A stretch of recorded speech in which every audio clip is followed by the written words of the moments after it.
प्रार्थना करता हूँ कि नव वर्ष आपके लिए मंगलमय हो, शुभमय हो। नए साल में आप देश और प्रदेश की बातें लोगों के सामने अच्छे ढंग से पेश करके लोगों का मन जीतें। वहीं ये 3 कृषि के काले कानून खत्म हो और जो किसान लगातार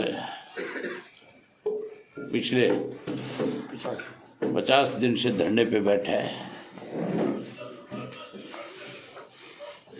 वो इन कानूनों को खत्म करा करके अपनी घर वापसी करे। परमात्मा देश के प्रधानमंत्री को इस बात की नव वर्ष में सद्बुद्धि दे कि वो इस तरह के निर्णय लेने से पहले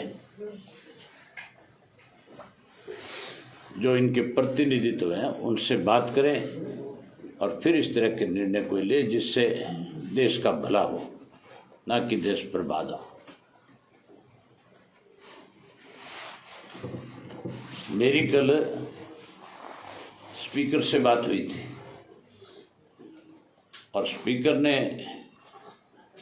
आपके सामने कोई इस तरह की बात कही थी कि मेरा इस्तीफा उनके पास नहीं पहुंचा,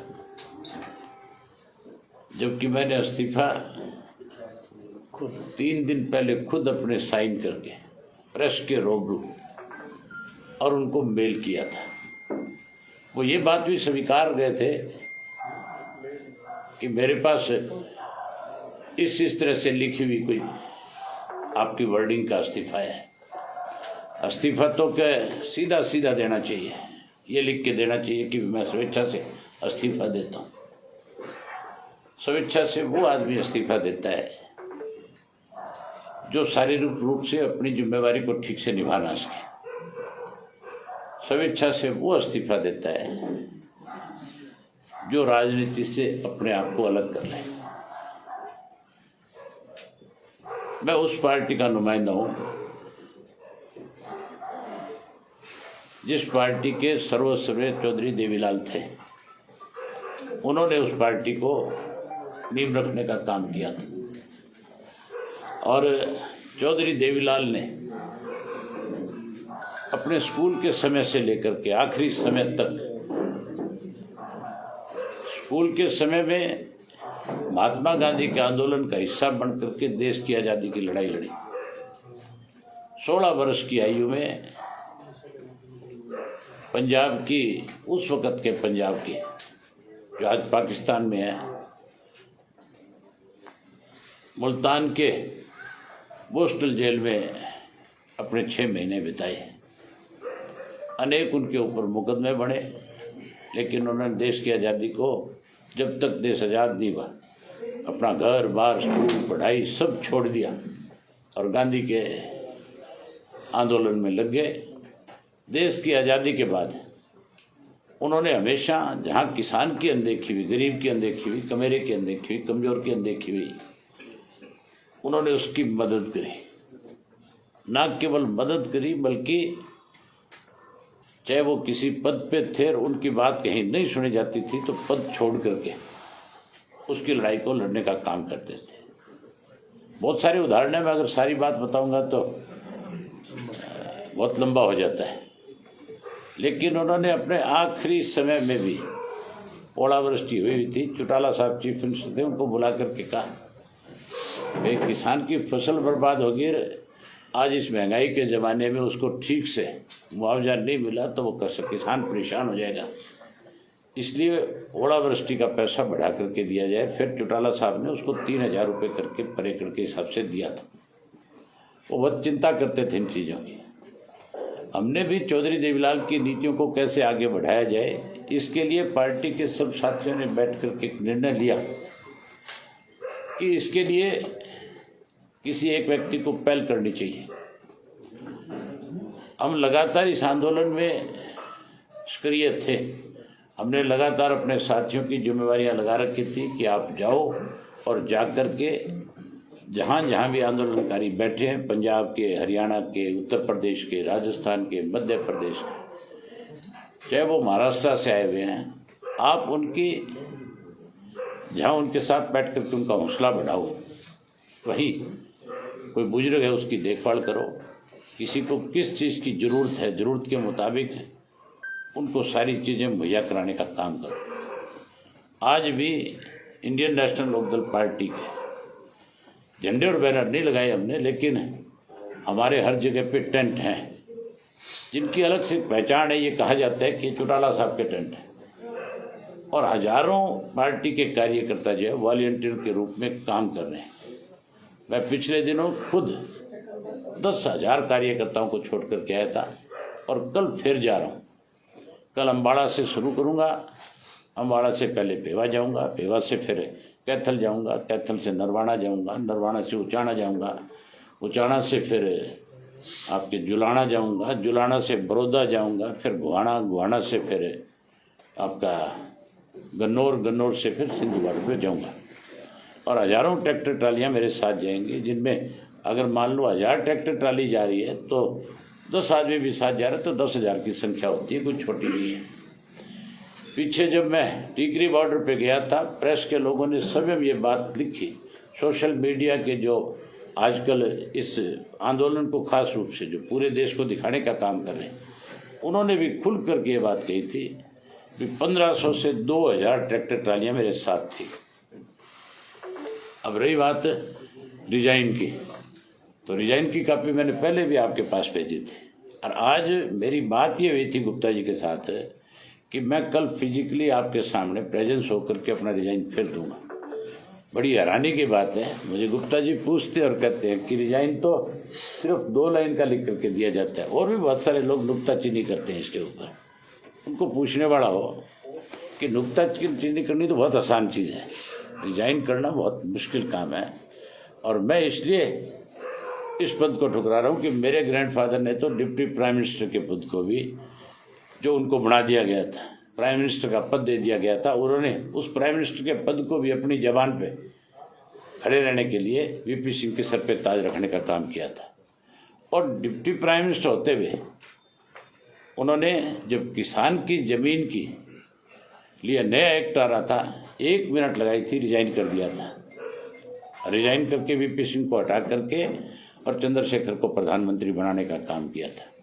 मेरे लिए विधायक का पद कोई मायने नहीं रखता। जिस तरह से लगातार पिछले 50 दिन से किसान जो है इन सारे दिल्ली के आउटर्स के ऊपर, सारे जो बॉर्डर हैं, जो दिल्ली के रास्ते हैं जाने के, उन पर जो लाखों की संख्या में बैठा है, जिसकी उम्र 5 वर्ष से लेकर के 85 वर्ष की है, और जो इस ठंड में, इस बारिश में, इस तरह के हालात में आज जो परेशान है, तो मेरी एक जिम्मेवारी बनती है कि उस किसान का हौसला बढ़े। जहाँ उसका हौसला बढ़े, वहीं उन लोगों को सबक जरूर मिले जो इस 80% मतदाता का वोट लेकर के, संदाता का वोट लेकर के आज लोकसभा विधानसभा का सदस्य है। उसको एहसास हो इस बात का कि तुम्हें भी अपनी जिम्मेवारी से भागना नहीं चाहिए। तो उनके वोट की वजह से आज चाहे कोई किसी सरकार का हिस्सा है, चाहे कोई एमएलए और एमपी है, चाहे कोई अपोजिशन में है, सब का सब केवल इस अंदाता के वोट की वजह से लोकसभा और विधानसभा में पहुंचा है। मैंने स्पीकर को कल कहा था कि मेरे इस्तीफे के अंदर कोई कंडीशन नहीं है, सिर्फ मैं एक बात उसमें जरूर लिखूंगा ताकि देश के किसान को इस बात का पता लगे, देश के आम आदमी को इस बात की जानकारी हो कि चौधरी देवीलाल की पार्टी के ऊपर, चौधरी देवीलाल के दिखाए हुए रास्ते पे चल करके इंडियन नेशनल लोकदल पार्टी का, चाहे मैं अकेला सदस्य विधानसभा का हूँ, मैंने अपनी जिम्मेवारी को निभाते हुए अपना रिजाइन जो है स्पीकर को सौंपने का काम किया है। और खुल करके मेरी पार्टी के जितने भी सदस्य हैं, जितने पार्टी के साथी हैं, वो लगातार तब तक उस लड़ाई को जारी रखेंगे जब तक ये तीनों कृषि के काले कानून ख़त्म नहीं हो जाएंगे। मैं स्पीकर को ये बात कही थी कि आप मुझे आज मिलना, मैं अपना इस्तीफा आपको समय आपका करके सौंपूंगा। स्पीकर आज पूरा मेरा कि हाँ भरी मुझे कहा कि मिलूंगा, लेकिन पूरा दिन आज नहीं थे। किस तरह से लोगों में भ्रम पैदा करने के लिए ये भारतीय जनता पार्टी के लोग जो हैं बैठे बैठे सारा दिन इस तरह की रचनाएं कर रखते हैं। जब इस्तीफा मेरा पहुंच गया, जब मैंने लिख करके दे दिया ये कृषि के तीनों काले कानून अगर 26 जनवरी तक नहीं खत्म तो इसे मेरा इस्तीफा समझा जाए और इसको मंजूर कर लिया जाए। आज फिर आपके सामने साइन करता हूँ उन्हीं सभी दस्तावेजों के ऊपर दोबारा। और मैं पढ़ के सुना देता हूँ कि इसमें कौन सी ऐसी भाषा है जिसकी वजह से स्पीकर को कोई आपत्ति है। ये सिर्फ नाटक है। उनको पता है कि मेरा इस्तीफा होने के बाद ये सरकार सत्ता में नहीं रह सकती। बहुत सारे एमएलए के ऊपर इस तरह का दबाव आएगा कि उनको या तो एमएलएशिप छोड़नी पड़ेगी, और अगर वो नहीं छोड़ेंगे एमएलएशिप तो फिर मान करके चलो उन लोगों का राजनीतिक भविष्य हमेशा के लिए ख़त्म हो जाएगा। आज मेरे इस्तीफे के देने के बाद लगातार जो लोग ग्रामीण अंचल से चुन करके आए, जिन्होंने जा करके ये कहा कि हम किसानों के साथ पहले हैं, सरकार के साथ बाद में, अब उन पर इस बात का प्रेशर आना शुरू हो गया। और मुझे लगता है कि बहुत जल्दी 26 जनवरी के बाद तो इस्तीफों की लाइन लगेगी और ये सरकार 100% सत्ता से बाहर होगी। जो मैंने अपने इस्तीफे में लिखा है वो मैं आपको पढ़ करके सुना देता हूँ और आपको कॉपी भी इसकी दे दूंगा। मैंने लिखा है, अध्यक्ष महोदय, आपको भली भांति पता है कि किसान दिल्ली की शरद पे 3 कृषि कानूनों को रद्द करवाने के लिए लगभग 50 दिन से बैठे हैं। इस दौरान सर्दी और बारिश की वजह से 70 से अधिक किसानों ने शहादत दे दी है, परंतु सरकार बार बार किसानों के साथ बैठक करके टाल मटोल करते हुए समय बर्बाद कर रही है। इसलिए अगर केंद्र ने 26 जनवरी 2021 तक किसान की मांग ना मानी तो 27 जनवरी 2021 को मेरा विधानसभा क्षेत्र इलाहाबाद से त्यागपत्र स्वीकार किया जाए। इससे ज़्यादा क्लियर और क्या लिखूंगा, क्योंकि त्यागपत्र दे मैं इसीलिए रहा हूँ कि किसान के साथ अन्याय हो रहा है। अगर मैं ये बात नहीं लिखूंगा, मैं ये जाके कहूँगा कि मैं स्वेच्छा से त्यागपत्र दे रहा हूँ, तो फिर तो मेरे त्यागपत्र का कोई मतलब ही नहीं रहेगा। इस बात में उसको मंजूर करने में दिक्कत कहाँ है। इस तरह के त्यागपत्र पहली बार नहीं हुए। इससे पहले त्यागपत्र चौधरी देवीलाल ने जब ये राजीव लोंगोवाल समझौता हुआ था उसके ऊपर भी दिया था और वो भी स्वीकार हुआ था। और एमएलए भी उनके साथ जो उस वक्त में 14 या 15 एमएलए थे, उन सब ने भी इस्तीफे दिए थे। उन सब के मंजूर करने की बजाय डॉक्टर मंगल सेन और चौधरी देवीलाल का इस्तीफा मंजूर हुआ था। बाई इलेक्शन हुए थे। अब जो है खाम खां की अड़चनें पैदा करके केवल और केवल लोगों के बीच में मैसेज देना चाहते हैं भी अभय सिंह इस्तीफा देने की बजाय कहीं गुमराह कर रहे हैं। मैं उन लोगों में से नहीं हूँ जो अपनी किसी भी बात से कभी मुकरने का काम करूँ। मैं फिर स्पीकर के 27 तारीख को सब हम जाऊँगा, ट्रैक्टर लेकर के जाऊँगा। कईयों ने तो ट्रैक्टर पे नाटक किए थे, लेकिन मैं ट्रैक्टर लेकर के विधानसभा में जाऊँगा 27 तारीख को। फिर उसके सामने दस्तखत करके कापी उसको और दूंगा। ये आज आपके सामने दस्तखत करके बाई हैंड कल पार्टी के ऑफिस की जिम्मेवारी लगाऊंगा कि वो फिर से जा करके रिसीट करा के आए, ताकि कल को ये नाटक ना कर सके कि मुझे तो इस्तीफा मिला ही नहीं। कोई ना कोई इसके ऑफिस का व्यक्ति होगा जिसको रिसीट करवा दिया जाएगा। दूसरा, भूपेंद्र सिंह हुड्डा का एक बयान मैंने देखा है, बड़ी हैरानी की बात थी। हुड्डा साहब कह रहे थे कि अभय सिंह के इस्तीफा देने से बीजेपी को ताकत मिलेगी, एक वोट कम हो जाएगा। उससे पूछने वाला हो, मैं तो हमेशा पहले जब तू सत्ता में था तो प्रदेश के लोगों के हितों के लिए तेरे साथ लड़ते थे, और बीजेपी जब सत्ता में आई और बीजेपी ने जब लोगों के साथ कुठाराघात किया, लोगों की अनदेखी करी, तो अकेला मैं था विधानसभा में जिसने लोगों की लड़ाई को लड़ने का काम किया। इसको तो एक कोर दिखा देते हैं फाइल की छोटी सी ऐसी, और वो कोर देखते ही इसका थूक सूख जाता है, बोलना बंद कर देता है विधानसभा में, और ये वहाँ से फिर कोई ना कोई बहाना करके विधानसभा से बाहर निकल जाता है। जब इस किसान के इशू के ऊपर जिस पे मैं आज इस्तीफा दे रहा हूँ, इन पे चर्चा होनी थी। आज ये कहता है बारी बारी से कि विधानसभा का सत्र बुलाओ, अविश्वास प्रस्ताव लेकर के आएंगे। जिस दिन सरकार प्रस्ताव लेकर के आई थी उस दिन भूपेंद्र सिंह हुड्डा ने उस पर चर्चा करने की बजाय भागने का काम किया था। भागने का मतलब ये होता है, हाउस से आप अगर जाते हो तो ये समझो कि आप अपना पीछा छुड़ा रहे हो। जिस इशू के ऊपर हम लड़ना चाहते थे, जिस इशू पे सरकार से पूछना चाहते थे, जिसमें सरकार को जो सरकार के सहयोगी थे जो नाटक कर रहे थे कि हम किसानों के साथ, उनको वहाँ पे हमें अपने साथ खड़ा करने पे मजबूर करना चाहते थे, तब ये भागे थे। मैंने इनको आवाज़ें मारी, मैंने स्पीकर से रिक्वेस्ट करी कि आप उनको बुलाओ, बड़ा अहम इशू है जिस पर चर्चा होनी चाहिए। इन्होंने चर्चा करने के बजाय मैदान छोड़ने का काम किया था। आज भी किसी बॉर्डर पे नहीं गया, नाटक कर रहा है।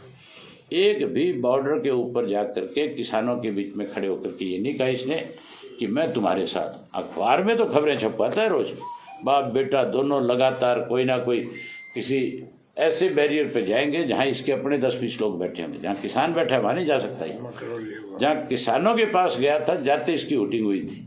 ये गया था आपके टिकरी के बॉर्डर के ऊपर। आपने वो ऑडियो देखी होगी कि किस तरह से लोगों ने इसका विरोध किया था, किस तरह से सुरजेवाड़े का गला पकड़ा था लोगों ने, किस तरह से इसके बेटे दीपेंद्र सिंह को इसी टिकरी बॉर्डर के ऊपर बीच रास्ते से वापस मोड़ दिया था लोगों ने। क्योंकि इनकी असलियत हमारे हरियाणा प्रदेश का हर व्यक्ति अच्छी तरह से जान चुका है। इन्होंने किस तरह बीजेपी की मदद करी, अगर मैं उसको फिर दोहरा दूंगा तो बहुत लंबा हो जाएगा। इसी भूपेंद्र सिंह हुड्डा ने बीजेपी का जो उम्मीदवार खड़ा किया हुआ था सुभाष चंद्रा, अपने पेन की शाई बदल करके, अपने वोट कैंसिल करा करके, अपना स्वयं का वोट खाली छोड़ करके बीजेपी की मदद करी थी। इसी भूपेंद्र सिंह हुड्डा ने इस किसान वाले इशू के ऊपर बीजेपी को ज़्यादा देर तक जवाब तलब करने के लिए, उसको घेर के खड़ा करने के लिए, उसके साथियों को मजबूर करने के लिए जब हम खड़े हो रहे थे तो ये वॉकआउट करके भागा था। अनेक ऐसे मौके आए हैं जब ये भाजपा के साथ खड़ा हुआ है, चोर दरवाजे से भाजपा की मदद करता है और उल्टा आरोप हमारे ऊपर लगाता है। भाजपा ने इसकी कैसे मदद करी थी ये भी आपके सामने। इसका बेटा राज्यसभा का मेंबर कभी नहीं बन सकता था। बीजेपी अगर कोई तीसरा कैंडिडेट खड़ा कर देती, जब बीजेपी पे वोट नहीं था तब तो इस भूपेंद्र सिंह हुड्डा से मिली भगत करके दूसरा कैंडिडेट जिताया था। और आज की तारीख में जब स्पष्ट था कि दूसरा कैंडिडेट जो है तुम अगर कोशिश करोगे तो बीजेपी उसको जिता सकती, किसी को भी इंडिपेंडेंट खड़ा कर देती, कांग्रेस के 8 MLA के वोट उस इंडिपेंडेंट के हिस्से में जाते और 100% इसका बेटा चुनाव हार जाता। किसी कीमत पर नहीं जीतता। एक दूसरे से मिले हुए हैं, एक दूसरे से मिल करके इस प्रदेश को खा रहे हैं। अब तक भूपेंद्र सिंह हुड्डा के खिलाफ 7 साल हो गए, 6 साल हो गए बीजेपी को सत्ता में आई। हमने 1400 पेज की इसकी चार्जशीट ऑफ यहाँ अपने विधानसभा में मुख्यमंत्री को दी थी कि आप इसके ऊपर कार्रवाई करो। कहीं कोई कार्रवाई नहीं हुई। हमने कहा कि आप इंक्वायरी करा दो, अगर हम गलत हैं देने वाले तो हमारे खिलाफ कार्रवाई हो जाए, अगर हम सही हैं तो इसके खिलाफ कार्रवाई होनी चाहिए। आप बता दो किसी भी एक जो हमारी दी हुई चार्जशीट के ऊपर इन्होंने कोई कार्रवाई करी है क्या? ये तो उसी दिन मिल गए थे आपस में जिस दिन बीजेपी सत्ता में आई थी। इन्होंने बीजेपी ने इसकी फाइल को अपने पास रख लिया था। ये दोनों मिलकर के इस प्रदेश को बर्बाद करना चाहते हैं। लेकिन इंडियन नेशनल लोकदल पार्टी जो है अपनी भूमिका निभाएगी, अपनी जिम्मेवारी निभाएगी और किसान के साथ जहाँ न्याय कराएगी। वहीं प्रदेश में हम एक गांव में अभी थोड़ी एक ठंड कम हो जाए, हम अपनी पार्टी के सब साथियों की जिम्मेवारी लगाएंगे कि वो एक पोल खोल अभियान के तहत इनकी जाकर के पोल खोले। हम कंप्लेंट बनाएंगे, हम एक सबूत उसके साथ देंगे कि दोनों कैसे मिलकर के इस प्रदेश और देश को बर्बाद करने में लगे हुए। अगर कांग्रेस मिली भी ना होती तो कांग्रेस लोकसभा में विरोध करती, कांग्रेस राज्यसभा में विरोध करती। कांग्रेस के आज MP जो है, पंजाब वाले MP तो बैठे हैं 4-6 के, दूसरे जो MP हैं उन्होंने एक दिन भी कभी इंडिया गेट के ऊपर जाके विरोध नहीं किया। एक दिन उन्होंने कभी महात्मा गांधी की उस पर जो समाधि बनी उस पर जाकर के विरोध नहीं किया। इन्होंने कभी पार्लियामेंट के गेट पे खड़े होकर के विरोध नहीं किया। तो इसका मतलब ये 100% आज इनके साथ मिले हुए हैं। इसकी पोल और जल्दी सारी की सारी खुलेगी। सर, दीपेंद्र हुड्डा जी ने आज कहा है कि अभय चौटाला जी जो है अंगूठा कटा के शहीदों में नाम कराना चाहते हैं। दीपेंद्र ने नहीं, फिर आप भूल गए। दिग्विजय जी ने कहा। दिग्विजय ने कहा मेरे बड़ा अंगूठे से तिलक करूंगा मैं क्या। इस्तीफा जो आपने पढ़ा है ये वही है जो आपने मेल किया था? ये इस्तीफा वही है जो आपने मेल किया था? क्योंकि दो है। ये उसने कहा ना मुझे छोटा चाहिए, बड़े वाला उसको पसंद नहीं आया, ये बड़े वाला है, अब छोटे वाला साथ और दूंगा। तैयारी कर रही है विधानसभा में मुद्दा। आप भी साथ मिले हो क्या JJP के साथ? नहीं, असंवेदनशील आपने कोई शब्द लिखा है विधानसभा को लेकर, उसको लेकर वो विशेषाधिकार हनन का नोटिस दिलवाने की नौबत नहीं आएगी JJP को विधानसभा में जाने की। उससे पहले JJP जो है, मैंने कहा था टुकड़े टुकड़े गैंग है, इसके टुकड़े टुकड़े हो जाएंगे। विधानसभा का सत्र जब तक आएगा तब तक माँ बेटा 2 बचेंगे JJP में, बाकी सब JJP को छोड़ जाएंगे। आपको पता नहीं इस मीटिंग में किस तरह से इनके गिरेबान पे हाथ डाला था JJP के MLA ने? आपको सारी बातों को पता है, फिर भी पता नहीं आप क्यों लिखने में संकोच करते हो कई दफा। जोगीराम के आवास पर कुछ किसान पहुंचे इस्तीफा मांगने के लिए अभी लेकर। मैंने आपको बताया ना, मेरे इस्तीफे की बात के बाद जिस किसी ने भी जा करके किसान के बीच में खड़े होकर के ये कहा कि भी मैं किसानों के साथ हूँ, मैं सरकार और सत्ता के साथ नहीं हूँ, उन लोगों के इस्तीफे आएंगे जरूर। उनको इस्तीफे देने पे लोग मजबूर कर देंगे। अगर वो इस्तीफे नहीं देंगे तो उनका राजनीतिक तौर पे ये ठीक है कि 5 साल दाव लगा रहेगा, लेकिन उसके बाद फिर उनको गांव में तो फिर भी नहीं बढ़ने देंगे उनको। 5 साल लग जाएगा दाव? नहीं लग सकता। जाएगी सरकार बीच में। मैं तो ये कहता हूँ कि सेशन भी नहीं आएगा, उससे पहले सरकार जाएगी। एक और बात कही, अगर ये चिंता में ना होते, फंसे हुए ना होते तो ये दिल्ली टिंडे लड़ गए थे। क्या काम था इनका दिल्ली? कभी देखा है आपने? मेरी पार्टी है, मेरी पार्टी के अगर 10 MLA होंगे, मैं किसी दूसरे के दरवाजे पे ले जाके क्यों खड़ा करूंगा? आप इस मुलाकात को किस तरह देखते हैं? ये मुलाकात जो है जेजेपी और बीजेपी का विलय है। ये कोई मुलाकात इस बात की नहीं है कि आप कोई हरियाणा प्रदेश के विकास के बारे में बातचीत करने गए हो। ये मुलाकात तो इसी बात की है कि जेजेपी के MLA जो है इस जेजेपी को छोड़ेंगे और उसी की चिंता इनको है, इसलिए ये वहाँ जा करके। आप मेरे को सबसे बड़ी हैरानी, आपके भी सोचने की बात है, अभी कभी ऐसा हुआ है आज तक कि मैं मेरे पार्टी के 10 MLA किसी और के दरवाजे पर ले जाके खड़े कर दूँ? इसका मतलब ये है कि घबराहट में है। और गए के लड़े थे दिल्ली, क्या काम था? MLAs का क्या काम दिल्ली जा करके? किसान आंदोलन को लेकर एक बात जो कांग्रेस करती है कि भाई सत्र बुलाइए और सत्र में साफ हो जाएगा कौन विधायक किसके साथ नहीं। आप कह रहे हैं कि मैं इस्तीफा दूंगा, उसके बाद इस्तीफों की बाढ़ आ जाएगी, बाकी लोगों को भी मजबूरी हो जाएगी। तो पहले मैं तो आपको ये कहना चाहूंगा, भूपेंद्र सिंह हुड्डा को भी सद्बुद्धि मिलनी चाहिए। चौधरी देवीलाल ने अपने सारे साथियों की रिजाइन कराए थे। अगर 30 MLA 31 MLA कांग्रेस के रिजाइन करें तो 100% ये मान करके चलो ये सरकार 4 दिन ही चले।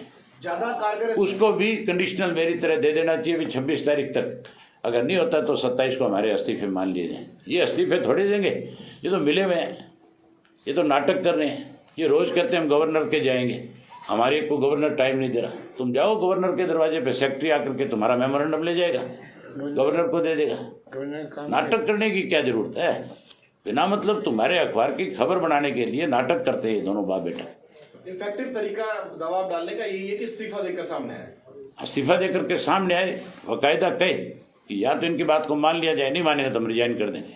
सर, जो अविश्वास प्रस्ताव की बात कह रहे हैं उदार, उसमें अगर आप विधायक रहते हैं तो आपका वोट भी काफी महत्वपूर्ण रहेगा विधानसभा में, और बाकियों का भी उससे। अरे अविश्वास प्रस्ताव की बात कर रहे हो आप? जब अविश्वास प्रस्ताव पे चर्चा होनी थी तब ये कांग्रेसी कहाँ मर गए थे?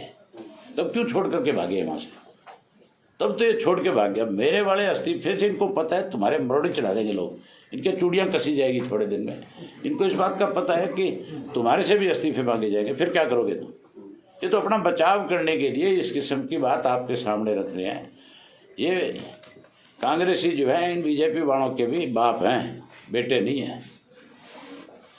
अच्छा भाई साहब, ये सुप्रीम कोर्ट ने जो कमेटी बनाई थी उसके एक मेंबर ने आज रिजाइन कर दिया कि मैं इस कमेटी में नहीं हूँ, भूपेंद्र मान ने। तो क्या लग रहा है कि अब ये कमेटी में भी मतलब जो है लोग पीछे हट रहे हैं? देखो, हम सुप्रीम कोर्ट की जो है सम्मान करते हैं, लेकिन जो कमेटी बनी हुई है उस कमेटी के जो 4 मेंबर हैं वो पहले से सरकार के साथ है। किसान की लड़ाई सरकार के साथ है। एक तरफ तो इनका जो एडवोकेट जनरल जो है, अटॉर्नी जनरल जो होता है सेंटर का, वो कोर्ट के अंदर ये कहता है कि भी कोर्ट इस मामले में इंटरवीन ना करें, ये सरकार का किसान का इशू है।